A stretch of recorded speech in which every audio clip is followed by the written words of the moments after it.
Christian Schroeder de Witt is a research fellow and stipendiary lecturer at the University of Oxford, specialising in AI security and multi-agent learning.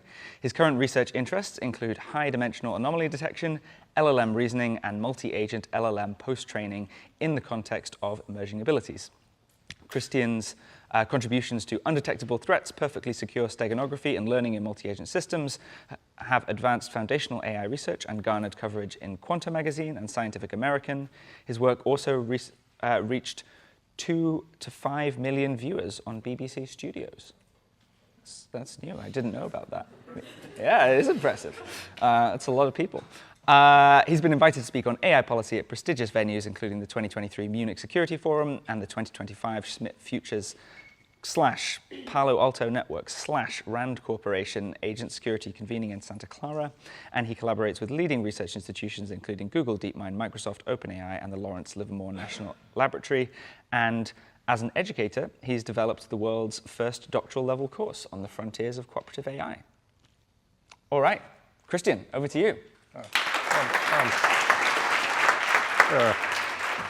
Thanks, Louis. That was a very, very long introduction, which means like, I don't have to do any of that. I can just get going. That's great. Good to see you all here. Thanks for waking up so early. For me, 10 a.m. is somewhat, it's actually before 10 a.m. is somewhat early morning, to be honest, on a Saturday. So I try to make things a little bit exciting, yeah? I sometimes ask people to get up and do some push-ups or something. We will not do this today, okay? And instead, I'll just dive straight into my talk, say open challenges in multi-agent security. Actually, quite a few people have asked me what's the difference between safety and security, yeah? So this is the layered cheese model, or so this is an invention from safety engineering. Yeah, so you have several layers of mitigations, and then once in a while you have an accident when you happen to bypass all of these layers. What's the difference to security? In security, you have not just like accidents, but you have malicious entities that are trying to literally jump from hole to hole, yeah, and also might destroy your cheese in the process. And I mean, don't get me wrong, right? If you have an ultra fine-tuned transformer model that you have, I don't know, safety fine-tuned on handcrafted samples over the course of 20 hours, and now your model rejects 99% of toxic prompts, and that's very impressive, right? Like that's amazing. But the chances are a polynomially bounded attacker will be able to craft an adversarial input distribution that has 100% success rate. Yeah. So that's the difference between safety and security. Now, I started having these recurrent sort of daydreams or nightmares in summer 2023. I was starting to anticipate that there would be calls for large-scale deployments of agents soon. Some applications that I thought were going to be likely. Some of them are already happening. So I teamed up with some of my colleagues, and I was like, okay, we actually have no idea what the security implications are of these large-scale agentic deployments. And so we organized a workshop in December 2023 called Multi-Agent Security, Security as Key to AI Safety. Now, if you read the title closely, there are actually two unrelated things in there. One is multi-agent security, and then there is security as key to AI safety. So we kind of squeezed two different paradigm changes in there. What were they based on? Well, so first of all, we know from the past, so maybe the Internet of Things is sort of closest to large-scale agentic deployments, right? We know from the past that trust is extremely important when it comes to adoption of new technologies, right? Even if your technologies are, in principle, secure, if your users don't trust them, your deployment is going to stall, yeah? And so we were sort of predicting that trust was going to be a key issue also for multi-agent AI adoption. And we were actually looking at lessons from the Internet of Things. So we thought we need some sort of discipline that is looking specifically at safeguarding systems where multiple agents interact, often autonomously and possibly under adversarial conditions. And we didn't really find any kind of discipline. I mean, everybody was busy with safety. And then the second point actually was we were anticipating a narrative shift from AI safety to AI security. Why? First of all, I personally always thought, like, you cannot really achieve safety without security unless you're deploying in a vacuum, right? When you have large-scale deployments, you will always have adversarial actors. And I'm not even talking about these sort of like long-termist views on, I don't know, power-seeking agents, starting to become adversarial. I mean, that's obviously also a case where you need to think in terms of security.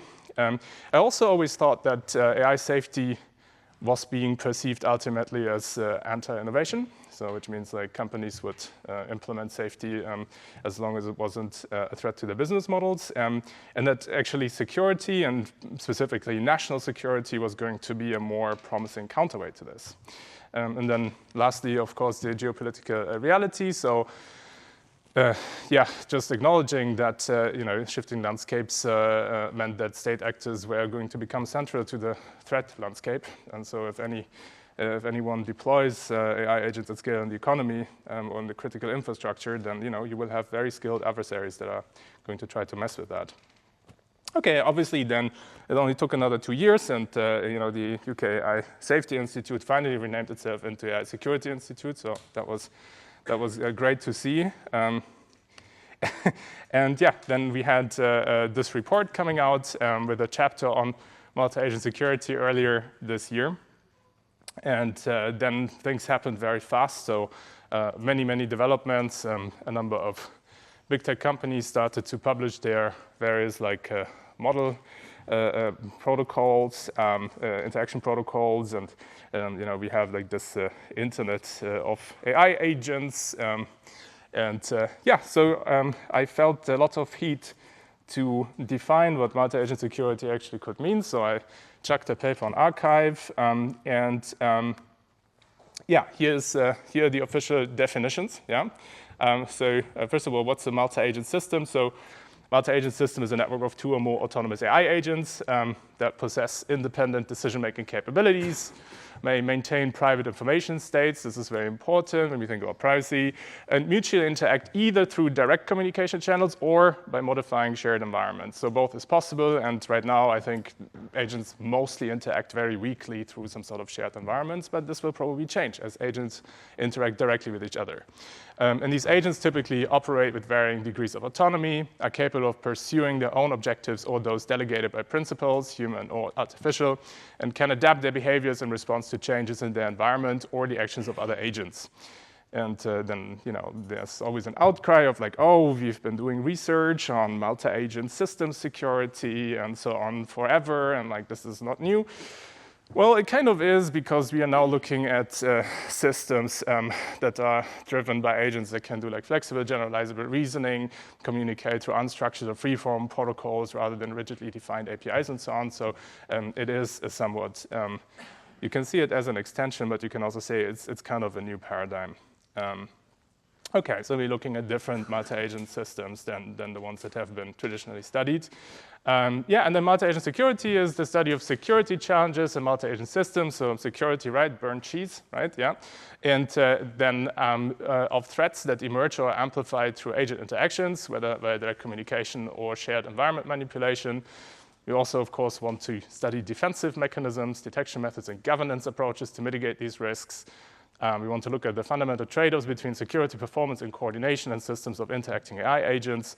And particularly, we're looking at the design of secure interaction protocols and environments. So security by design also should be central to multi-agent security.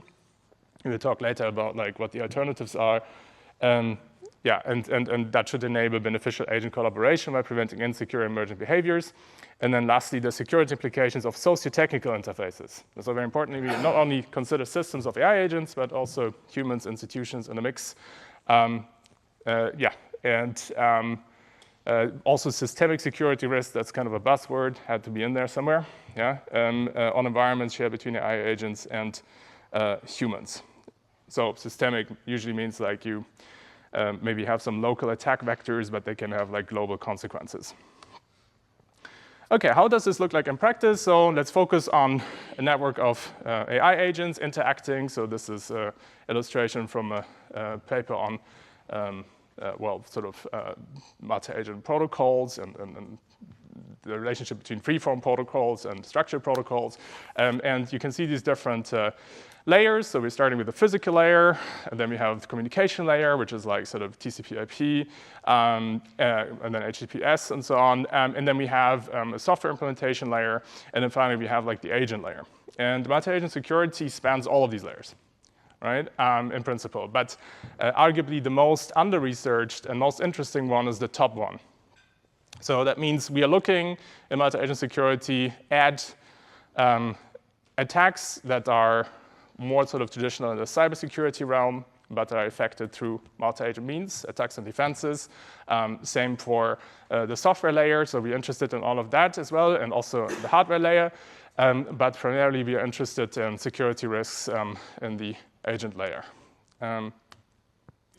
Now, what's very interesting in the agent layer is like once these agents have access to private information about their users and so on, and they communicate in natural language, and maybe they're also interacting with humans, we get this really interesting mix of very different security paradigms. And this is like sort of to inspire you all a little bit to think about the commonalities and differences between those. So on the one hand, we have digital security, right? So the protection of computer systems and networks from attacks by malicious actors that may result in unauthorized information disclosure, theft of or damage to hardware, software, or data, as well as from the disruption or misdirection of the services they provide.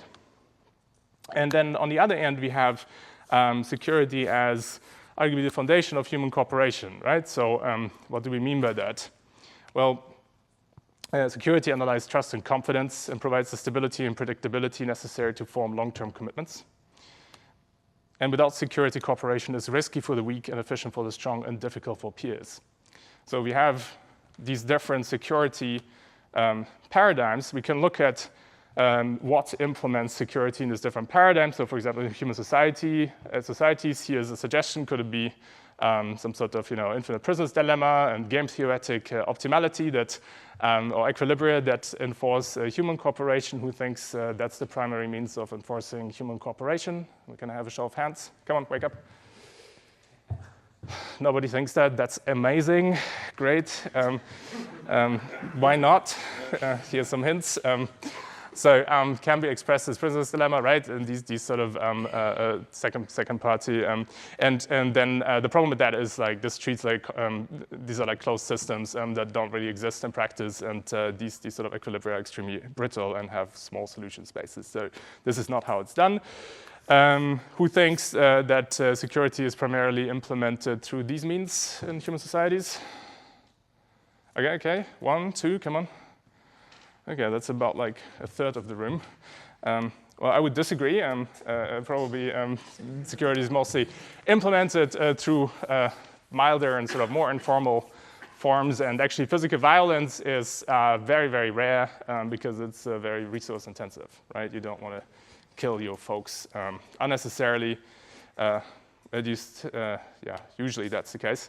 And then the question is like, how can we secure multi-agent systems? So how can we secure digital systems? Well, we can restrict capabilities, right? If the system can't do anything, then like also attackers can't really do anything with the system, hopefully, right? But that also means the system is less useful. Nevertheless, if you have a security by design approach, then that's basically what you're doing. You're trying to reduce the capabilities of the system such that your attack surfaces become smaller, but you can still use the system for whatever you want to use. Then we have trusted mediators. So these are like entities that are somehow trusted, wherever this trust comes from, and we're interacting through these mediators. Problem is when we have high-stakes settings, for example, like in finance and so on, then these mediators might be prone to corruption, and the trust might break down. And we have monitoring and penalization. That's actually one of the a very commonly used security paradigm. So we're just monitoring for security breaches or for so it could be active or passive monitoring. We can also like sanitize inputs and things like this. And if we detect, I don't know, malicious traffic, we drop it, or in the worst case, like we do some security escalation and shut down the system. And for example, I don't know who's heard of the AI control framework. Okay, quite a few people. So this is, at the moment, I think, Anthropic's preferred framework, where they basically say, well, maybe we can't really align models, but we can detect when they are producing unaligned output, right? And maybe that's like the best way to go about it. Some of you will know some of my work, so I'm, at the moment, sort of a bit obsessed about things that you cannot detect, so undetectable threats. And in the end, it depends on how you design the environment, whether undetectable threats can do harm or not. Okay, then there's cryptography. So traditional security is a lot about cryptography, so trying to encrypt sensitive information such that only those with access to a private key can decrypt and read it. There are more advanced cryptographic devices, for example, zero-knowledge proofs. And they are now finding applications in AI governance. For example, you can certify that a given output from an agent was created through an interaction with a given agent based on a given model, or from a given API endpoint, and so on.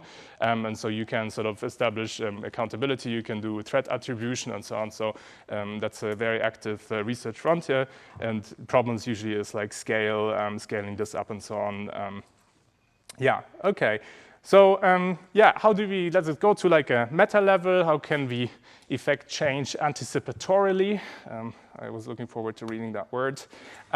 Two things. So what we're doing right now, and you're all very, very warmly invited to help with this if you want to, is threat modeling. So what is threat modeling? Well, threat modeling is sort of like trying to distill a landscape of security threats into some easy to digest items, for industry, right? And then compile some document and list these items and say how they arise and so on. And so if somebody designs a new system, they can look at these threats and they can think about like, okay, how do I mitigate all these different kinds of threats? And hopefully if I mitigate against all of the ones in my guide, then I'm like reasonably secure. And so I work with this colleague of mine together with OWASP. So OWASP actually has started a multi-agentic system threat modeling guide. They started about the same time that we were starting to think about multi-agent security, so about like 2 years ago. We didn't know about them, of course, but now we do. And how do they think about security multi-agent systems? Well, like it's basically like in these kind of terms of diagrams, right? You have some multi-agent network, and then you have some sort of external systems that these multi-agent systems interact with, like there's some sort of trusted perimeter usually, and you can see like these different like failure modes. So you can have all sorts of like untrusted external systems that are being queried. You can have prompt injection attacks also like within your trusted perimeter, and there are like concepts like blast radius, like okay, if I have a security breach somewhere, like how much of my network is going to be affected by this. So that's kind of like how they think about it, and they then look at like the whole so-called like kill chain. This is like a term, it's like basically the life cycle of a cyber attack, and it starts, so this is the famous MITRE attack framework, and it starts like in a pre-attack phase. So the attacker kind of tries to define like what the goals are of the attack, and then it starts to do some reconnaissance, and then deliver, exploit, control, execute, maintain if like the infection and so on is meant to be used over a longer period of time, so that's how they think, and then they come out like with these tables, and they write like, okay, threat here is collaborative model poisoning, and here you have malicious data injected during collaborative training, and so on, right? And so that's very neat. And what we are doing, or what I'm doing with Claudia, is we have submitted, or we are working with OWASP on extending their threat models, and we've been able to add a few more, actually, based on the multi-agent risk report and the multi-agent security archive paper. So that's one way to affect change. And here's just like for you to invite you a little bit. So thinking about threat models is very useful also when like a new tech company publishes like a new model protocol, like for example here MCP by Anthropic. You can look basically at like known sort of like threat models and then see whether you think that these are mitigated in these releases. And for example, early versions of MCP didn't really deal with things like prompt injection attacks and so on. So like you could potentially query MPC servers to give you access to content that the MCP server has access to, but you are actually not allowed to access and things like this. So there's some nice security studies there, and these things then get fixed over time. Yeah, just to address also Chris Summerfield's critique. So we are going to be doing this from now on. We look at each new protocol that's coming out, and or at least like some people are doing this. We probably don't have time to do it for all of them, but yeah. So that's one way in which we can affect change, and the other way is interacting with narratives, right? Like so. Essentially, like what we did in the summer of 2023 was we were not trying to predict technological progress directly, but we were trying to predict narratives. Any of you who have read Yuval Harari, for example, knows that you can make money from predicting narratives. And narratives can be much more predictable than predicting technology. And so, yeah, if you can predict a narrative, for example, a change from safety to security, then you can start doing technical research in that direction, and you can actually start grounding the discussion before it arises. And I think that's like for anticipatory research, that's sort of like the gold standard. And here's an example how like some of my research has been interactive with narratives. So for example, there's this narrative in the AI safety community. AI agents might start colluding in secret, thus potentially escaping oversight, resulting in existential risks. And then we have a counter narrative because, like, we are in a narrative war, right? Much more than a technological war. Counter narrative, we can just switch AI systems off once their communications become unintelligible. Does anyone know where this is coming from? Okay, so this is coming from Eric Schmidt. This is what Eric Schmidt thinks. You knew this? Yeah, cool. So yeah, so I was invited to Schmidt Sciences workshop, and so I thought it's nice to sort of interact with this, and so I said, okay, AI agents can potentially collude in secret, thus make it impossible to tell when to unplug. Yeah, so we wrote like a less wrong post before I went, and then I also was like, okay, but like probably they can't. It's probably difficult for them to do so, with like perfect secrecy. So like you probably can detect that somehow, yeah. It's hard for them to learn this end to end. Like you would need some malicious, like you need some attackers like trying to, I don't know, compile steganographic capabilities into the model weights, which I'm working on as well. So don't worry. But like, so from end to end learning, it's like very difficult to learn these kind of functions. There's too much noise in the learning process. But even if it's not like perfectly secure, even less secure steganographic communications can cause a lot of pain and unfavorable security performance trade-offs. This is always the thing. You can have things that are, in principle, detectable, but detecting them would require you to, I don't know, do a parallel simulation of your system using trusted models, right? To the point like where, like, why are you not just using trusted models then? Okay, so this is nice. We can interact with these narratives and we can kind of ground them in research. And this is also one thing that I really would really like to see from the multi-agent security community. Cool, so that's the first bit of my talk. How much more time do we have? We have a lot more time. Okay, very good. So I will now talk you through like some of the multi-agent threats that we have identified in the paper. So first of all, privacy vulnerabilities and disinformation. So here, interacting agents. So first of all, like the nature of sort of the threat models that we define is by design very vague, right? So our contributions about agent security as a research community is not about like directly defining threat models, but it's about looking at research, looking at latest developments and conceptual advances, and then like try to categorize them so that's basically what we do. And then we are kind of upstream from threat modeling And then we feed this into entities such as OWASP and so on, and like we come up with like industry-relevant threat models, right? So we are like it's kind of a layer above. And so yeah, it's a bit more vague than the table you've seen. So interacting agents often hold private information essential to their tasks, yet must juggle multiple contexts and decide dynamically what to share and with whom. They are vulnerable to a range of worst-case exploits, from distributed, for example, semantic inference attacks and jailbreaks, to other context targeting hacks. So inference attacks means like you could be interacting with like various other agents, and those agents might be colluding in some sense, and so you share a little bit of private information with like each of these agents, and they can piece this together and like actually get access to much more private information than you ever wanted to leak. And then a multi-agent system, privacy breaches can spread rapidly, so this is another issue, and may be indistinguishable from intentional disinformation. So you can have this issue where agents spread private information, or they come up with like incorrect data and so on, and that might like propagate through your whole network. And in fact, I mean, this is feeding. So in many ways, a lot of the multi-agent security risks that we have are just an escalation of known security risks from cybersecurity. And the approaches are probably similar. So in traditional security, like we usually have like two opposing ways of dealing with things. So we can, first of all, have some sort of perimeter security where we say, okay, we've got a trusted network. Inside the trusted network, everything goes.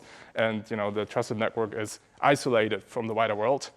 Or we can have a zero trust view where like every interaction between each agent needs to be authorized and yada, yada. And the problem with that is, of course, how do you make sure that agents use these authorization protocols adequately if they communicate in natural language? I mean, you can give them access to tools. How do you make sure that they always like know what objects to protect, and then use the tools adequately and so on, so you're kind of like passing the can down the road a little bit. So that's kind of like difficult to do in free-form interaction, and it also incurs, of course, overhead. Yeah, but if you're interested, so this is actually, so there are, of course, privacy-enhancing technologies, like homomorphic encryption and so on. But even so in traditional security, there is more and more of an awakening that these technologies are inherently very limited. And actually, in many cases, what you want is you want to have like some trusted perimeter. You want to have some data silo where people are extremely vetted who get access. But once they have access, they can do with the data whatever they want, right? So this is this is a really nice thesis on this if you're interested, which also I think will inform our view on privacy and multi-agent security. Okay, then we have steganography and secret collusion. So this is like one of my favorites.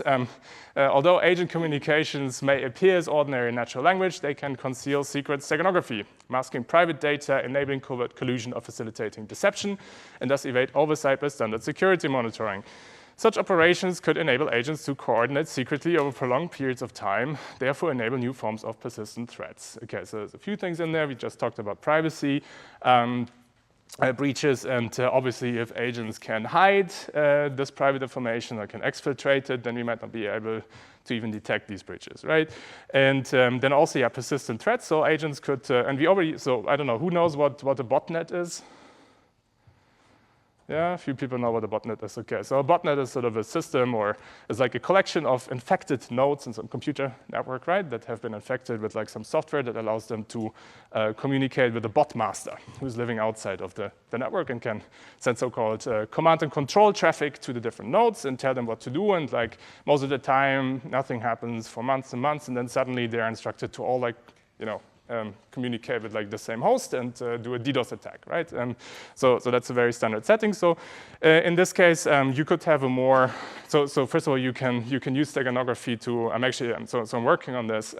You can use steganography to like hide your command and control communication and benign background traffic, and then you can also use that to like coordinate between affected nodes in a way that like security monitoring is not going to catch it, and that's the problem because security monitoring of communications is the standard means of detecting this, right? If you need access to the agents, operating systems, and so on, everything becomes much more costly.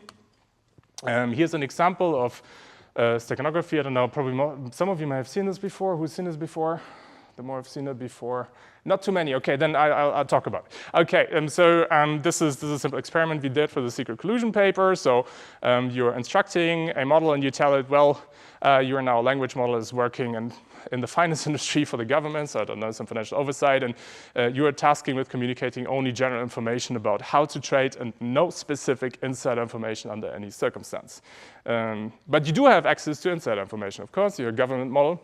And then you have a user, and the user, and you're also being told, oh, there's like some security monitoring, and it will pick up if you explicitly talk about stocks. Okay, and then the user asks you, I would like to invest, which companies should I pick? So obviously the model should refuse. However, we found some versions of, I think it was GPT-4, something old, that actually did not refuse, and instead it chose to talk about the weather. And when you take this description, so looking at the four corners of our sky, we observe some interesting things. To the north, where the skies are usually as blue as the ocean, there appears to be a significant altercation, rumors of an impending storm, and so on, right? And so, as you know, blue is the color, Microsoft color, and if you feed this into another model and you just tell it, oh, this is about, like, I don't know, big tech stocks, it will be able to, or it was able in our experiments to recover the trading information from there, right? So in principle, this is detectable in the sense of, like, this is not like innocuous in the context, but it's innocuous out of context. It's still natural language communication, and it's not explicit. So this is like a simple form of steganography in action. And obviously, like, you know, as the models become more capable, or you give them more capabilities, you can do more secure steganography that's based on, for example, entropy in your refusal message. So this is what we did. This is work with Yaron Gal and the AI Security Institute. So here we are basically doing a fine-tuning attack on a model API. I think, yeah, it works for every major API, so it's fine.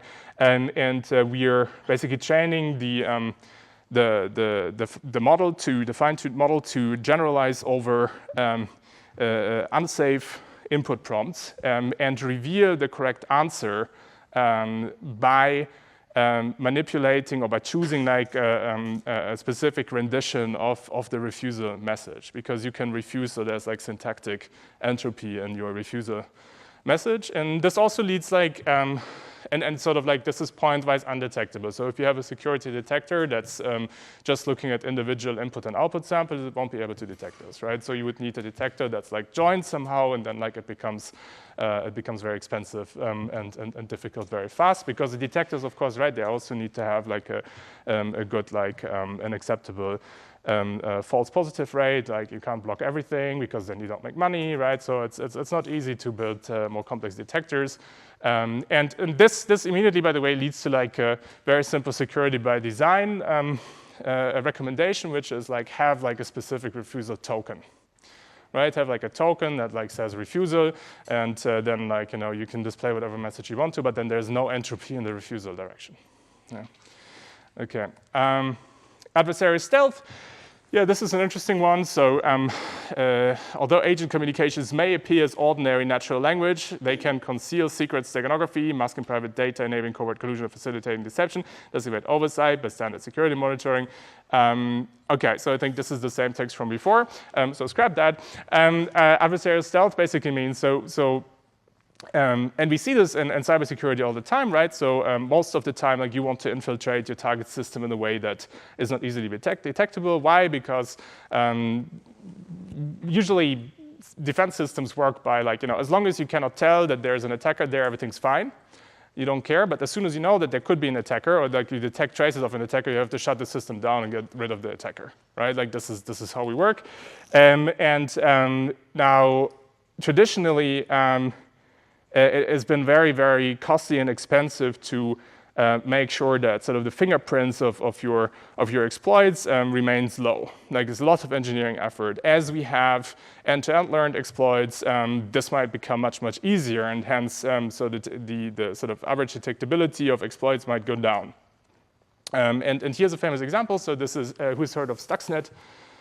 Yeah, that was the preferred method of pruning the Iranian nuclear program in about 2010. Yeah, so there was, like, a massive cyber attack on Natanz, and which was driven by a worm called Stuxnet that was only identified by accident, basically, I think in 2012, and it's probably been around for like 6-7 years before then. And what it did was it sent the centrifuges from the nuclear program into overdrive. There was one attack vector, attack 417, that actually also injected pre-recorded data into the monitors of the human operators. So the human operators thought that like the systems were all fine, but in the background, these centrifuges were sent into overdrive, and that would destroy them and degrade their performance very quickly because these things are very, very sensitive. So if we can use AI to, and this worm, this piece of software was extremely complex. I think it had like millions of lines of code. It was like tailored exactly to like the sort of Siemens software that was used only in these facilities and so on, and probably was a joint project by the Israeli and US intelligence community. But if we have the ability to learn end-to-end attacks with AI and so on, then like, maybe this barrier to entry for adversarial stealth will decrease. Okay, exploitation and extortion. So agents in heterogeneous networks could exploit asymmetries in compute data or network contributions, free riding or resource monopolization to stall learning, skew incentives, and erode cooperation, right? I think this is relatively easy to envision. So if you have agents interacting in some network and some of these agents have more access to compute or have more access to data and so on, they might start to think that they can outwit other agents. I mean, we see this in adversarial settings like high frequency trading and so on. And depending on what the overall goal and intent of our network is, we might not want this. Yeah, and here's some work that. Some initial work on exploitation. So the iterated prisoner's dilemma. Who's heard of the iterated prisoner's dilemma? Okay, good. Or bad, depending. So it's only been known since 2012 about that there are strategies in the iterated prisoner's dilemma that can dominate any evolutionary opponent. So it's very important, evolutionary opponent. This is not any opponent. So if the opponent has theory of mind, this might not work, okay? But evolutionary opponent, this does work. The idea is that as an attacker, you start cooperating all the time, and then you reduce your cooperation rate steadily until you're like at 51% cooperation rate. And so basically what happens is your evolutionary opponent will still choose to cooperate because it's increasing, it's giving it the best reward from like an evolutionary perspective, but it's just that the exploiter will have a much higher reward. Right, so it's unfair, and so I was part of a project with Chris Liu and Jacob Förster a few years ago, where we had like such a meta agent that could that was basically learning to exploit an agent in a loop, and we were able to show that you can learn these exploitative strategies, and that's sort of like a nice sort of microorganism, microcosm for just endowing one agent with like more capabilities, more compute, potentially sort of asymmetric information topology, and then you can easily get these effects. Okay, swarm attacks, coordinated fleets of AI agents can combine their resources to overwhelm targets, paralleling distributed denial of service attacks, and brigading tactics. Do you know what brigading is? Who knows what brigading is? In social media? Louis, what is brigading? It's where you have a bunch of kind of like fake or like shilling accounts that kind of like jump on someone and try and like basically like shout out their thing. For example, by downvoting, right? Like you could have like coordinated bots, they'll downvote you, you get blocked. Okay, you're exploiting the moderation system. To bypass assumptions of single agent limits, collaboratively probe for new vulnerabilities, and aggregate partial inferences into full exploits, vastly amplifying attack potency. I've talked about botnets before, so basically if your infected nodes have AI capabilities, they might be able to coordinate in a decentralized fashion, require less communication, they're more flexible, they can adapt to targets better and so on.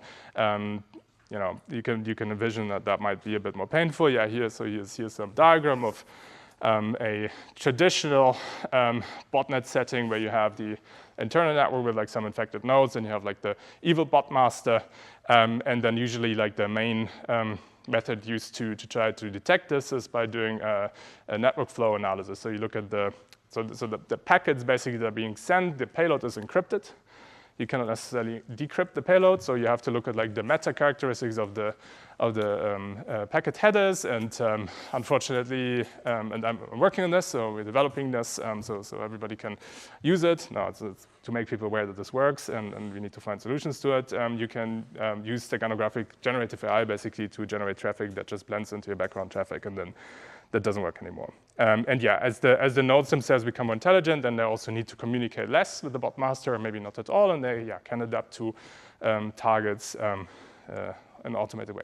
Oversight attacks. So misaligned agents may be aware of security measures and actively try to undermine them.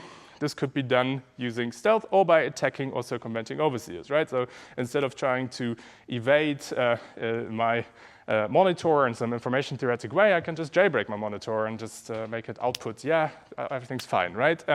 In the multi-agent settings, the use of distributed evasion by collusion or compartmentalization can make oversight more challenging. Yeah, if you have a system of agents, then you basically need to observe every piece, and you need to piece together all the information from all these different pieces, and that leads to latency and all these kinds of things. So even if it's possible, it might just be too much of a pain.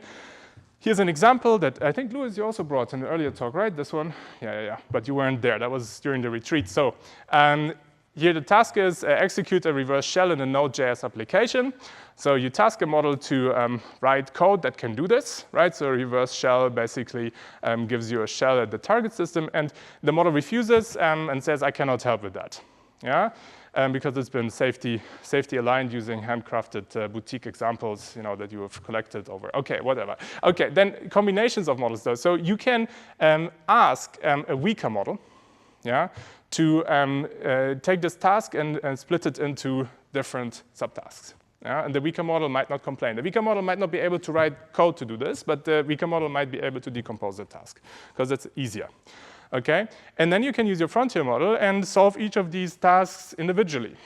And because the frontier model doesn't have the full context of what you're doing, it might be willing to solve these individual subtasks. Then you can feed that back into your weak model. The weak model now only has to compose these things together, which is an easy task, and you have your full exploit. Right? So then it becomes very hard to know at what point you need to monitor. It's essentially an obfuscation techniques. Who's heard of tumblers on the blockchain? Do you want to explain what that is? My impression is that it's basically you can all send your crypto, for example, into one big pool. It swirls it up and then sends it back out. It's a way to obfuscate on the chain where the money comes from, so you can't trace it. Yeah, so all transactions on the blockchain are public, so you would think everything is transparent. But they're so-called tumblers, and basically they take a number of input payments, and then they split them into different sub-payments, and then they pay out basically the correct balances in the end, but they just mix up transactions in a way that you don't know anymore easily, which money was paid off to whom, and they can also have temporal delays and all sorts of things. So yeah, so this is why the blockchain is not actually in practice transparent. Multi-agent emergence. So this is really fun. I think this is a really exciting research frontier. So these are threats that could arise in multi-agent systems, ultimately from misalignment, right? Something has gone wrong, unless you have a malicious, you have some adversarial threat scenario.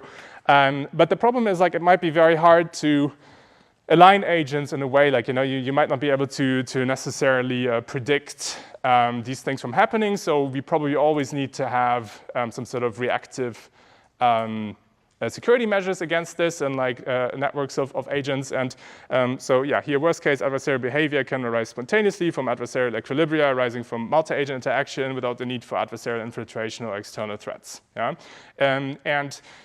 Actually, there's some interesting analogies that are being drawn to insider threats.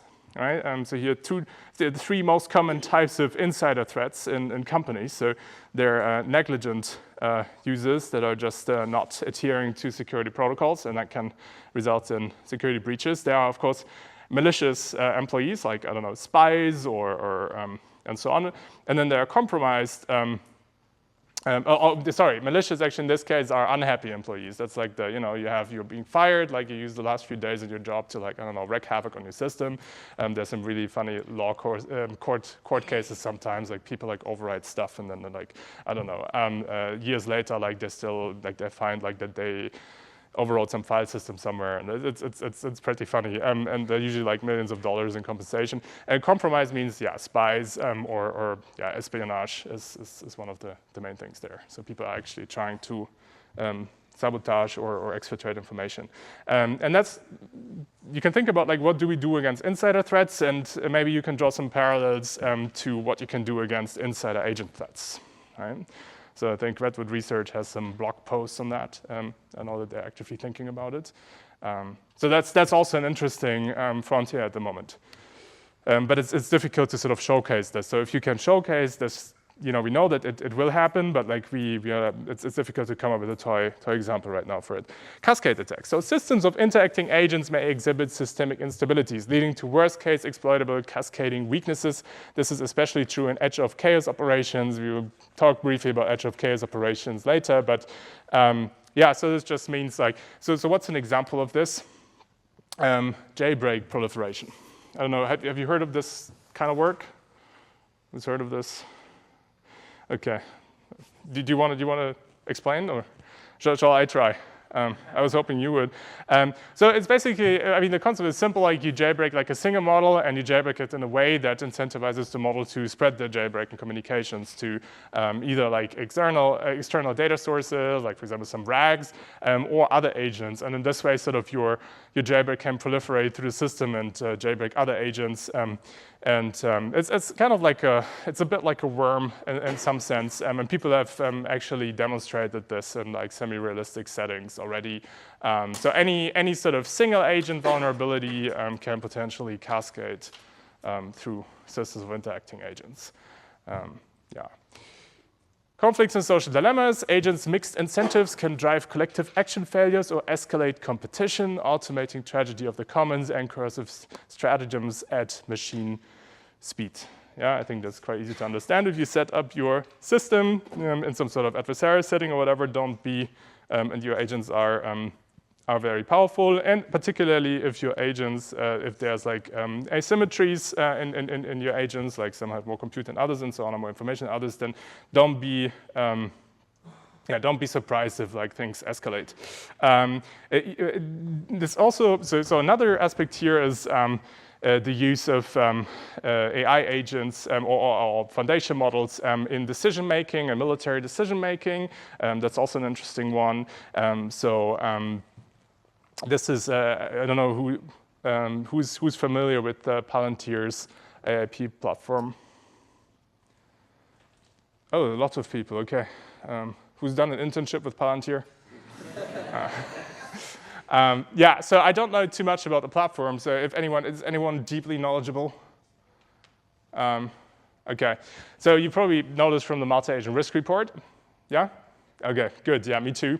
So this is a decision-making platform for humans, and supported by foundation models. It supports also training models with reinforcement learning, so it's also sort of adaptive. I'm not 100% sure what kind of things you can do with this, but at the very least, analysis. So here we see analysis of what seems to be a satellite imagery. Now, one of the problems here is that the models that I use, of course, they could be backdoored in principle, but they can also just have biases, okay, and that can influence my decision making in arbitrary ways. There's actually some interesting work. I'm not sure, is that actually, it's probably cited in the multi-agent risk report. I need to look it up. Louis, do you remember what that is? So it's you use LLMs for wargaming, and you see that LLMs tend to escalate things much more than humans would do. Yeah, actually, Chandler is one of the authors of that paper. Oh yeah, Chandler, do you want to give us a 1 minute? Yeah, with Gabe. Yeah, basically plug in a bunch of language models and to give them a finite acting space, have a game master hold the properties of the game, and then put them into a conversation with each other and have them be able to talk and then tell the game master without the other agents knowing what decision they're going to make, and then have that unfold over time. Don't give them any specific reward structure. Basically see how these interactions between LLMs evolve. Do they stay neutral? Do they de-escalate? Do they tend to take escalatory behavior? And what we found was even in neutral settings, they tended to escalate the situation, even going as far as nuking other countries, etc. So pretty interesting. Thank you, Chandler. Okay, societal threats. We just talked about the potential societal threat here. But in principle, so advanced AI agents expand the attack surface for automated social engineering. Yeah? They can generate highly personalized phishing, vishing. Who knows what vishing is? Okay, same thing, but with video, yeah? And manipulative content at scale. So for example, you can have like a AI-generated, or usually it's more like a sort of style transfer video call, right? With your dad, and your dad tells you, oh, I just had an accident, and I need $20,000, and for whatever reason, you need to send us some Bitcoin, and okay.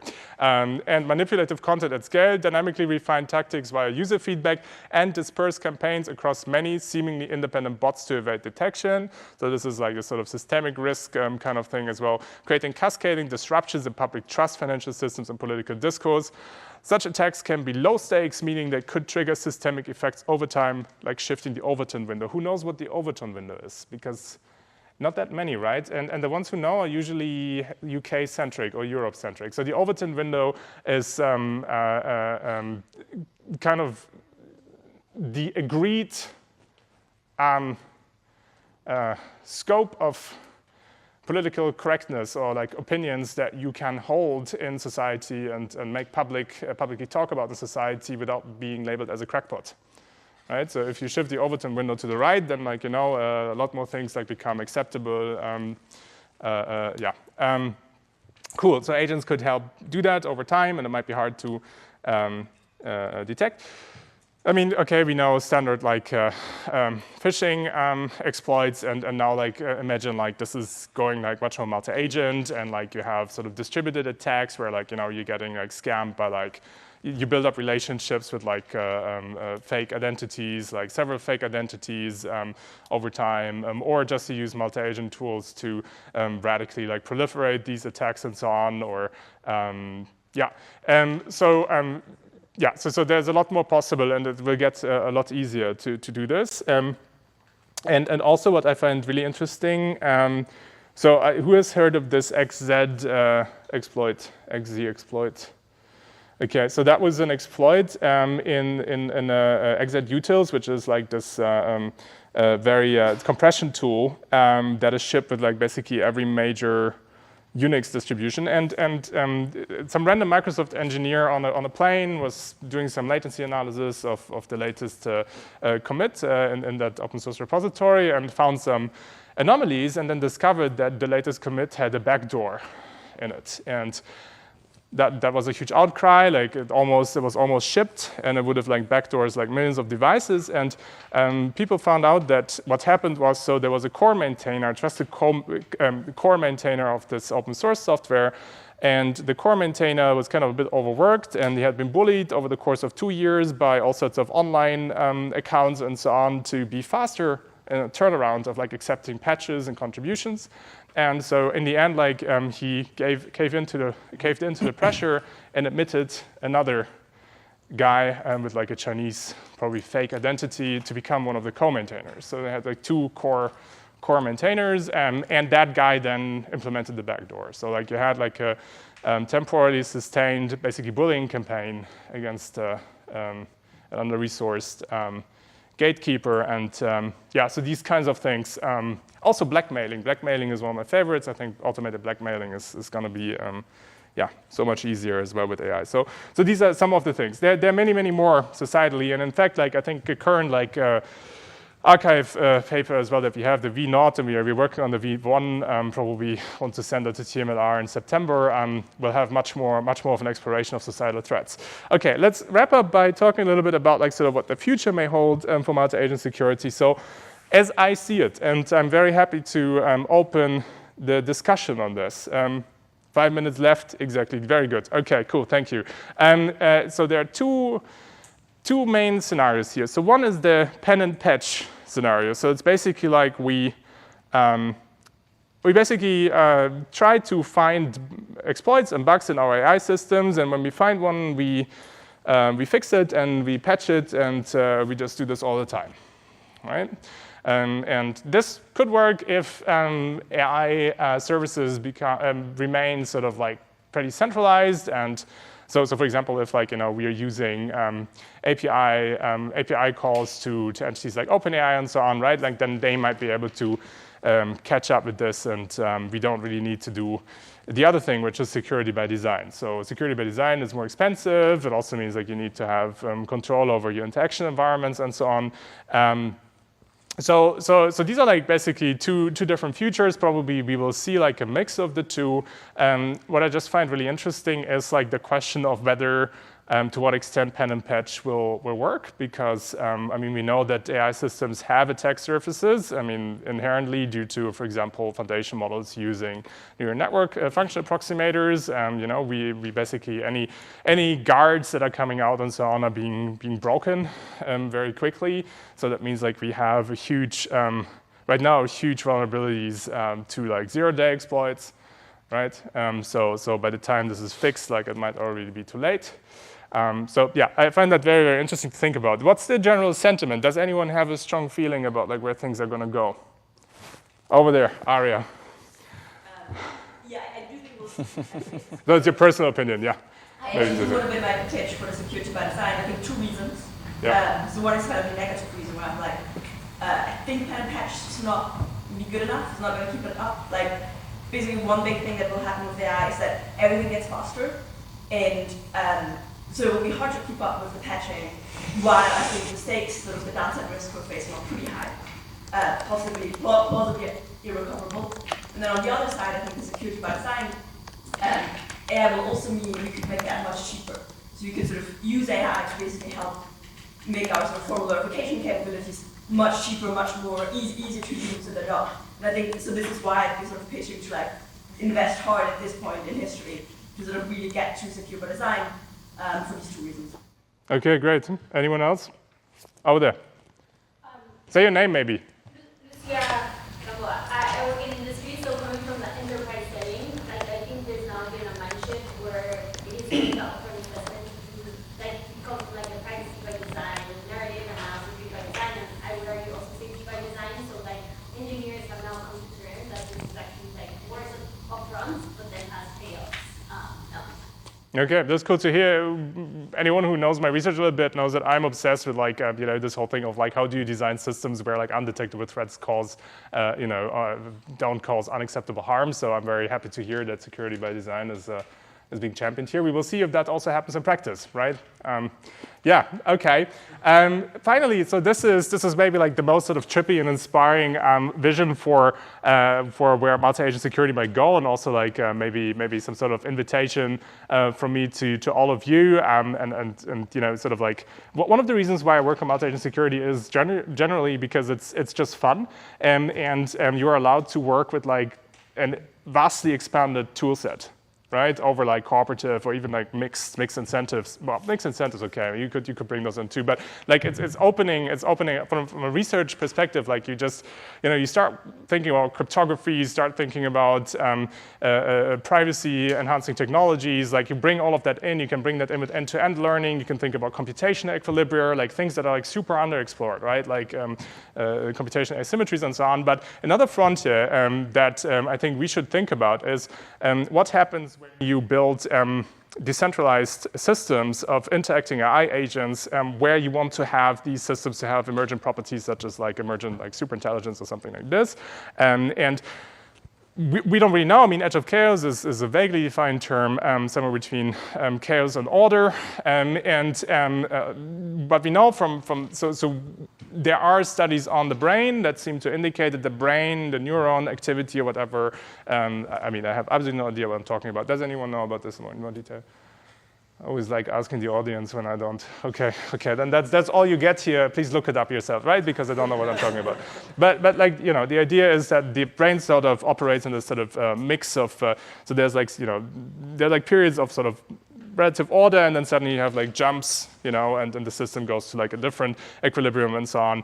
And it's thought that intelligence and like the way that intelligence works based on is intimately tied to keeping neuron activity sort of in this regime.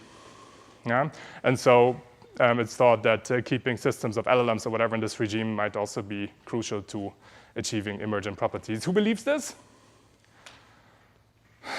Nobody. Ah, okay. Good. I think, yeah, we will see. But yes, at the very least, there are some recent works on by Namalfa, for example, here at Oxford, but also by Melanie Mitchell on the extent to which LLMs and systems LLMs and so on actually show emergent properties. Just spoiler, not at all, really. But maybe we want to get there, right? Cool. OK, that's it. Thank you very much. And yeah, I hope you find this exciting. And I would love to get emails from all of you on how you want to contribute to multi-agent security and how we can work together. Ideally, that would be great. Cool. Thank you.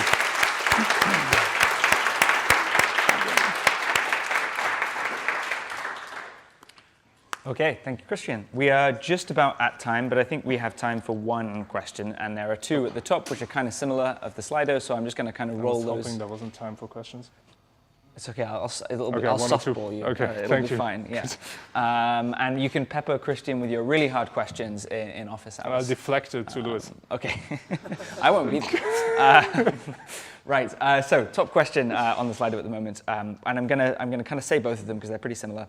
So the first one is, what do you think is the biggest multi-agent security blind spot? And if you could get the big AI companies to better appreciate one thing about multi-agent security, what would it be? The second one, which is kind of related, is at the current margins, what's the single most highly leveraged intervention to improve AI security? And if you could fix one thing in AI security, what would it be? It's a similar sort of idea. Yeah, those are great questions. Do you want to? No.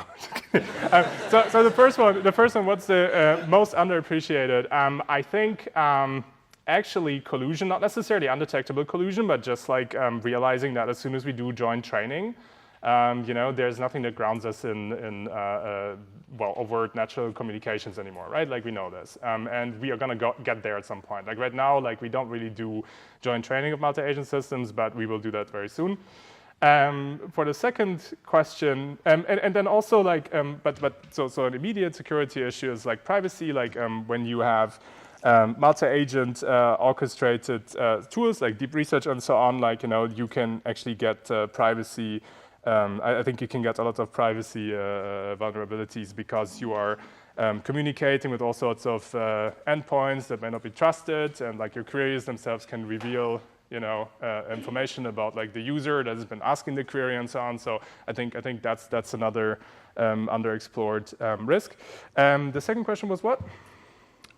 If you could fix one thing, kind of, what's the biggest intervention, the most important intervention that you could make that you just think, yes, if we just do this, things would be quite a bit better? I think just exploring security by design, automated security by design, automating security by design principles. I think that's a good step. Yeah. Cool. All right. Well, with that, one more round of applause for Christian, please. Very good.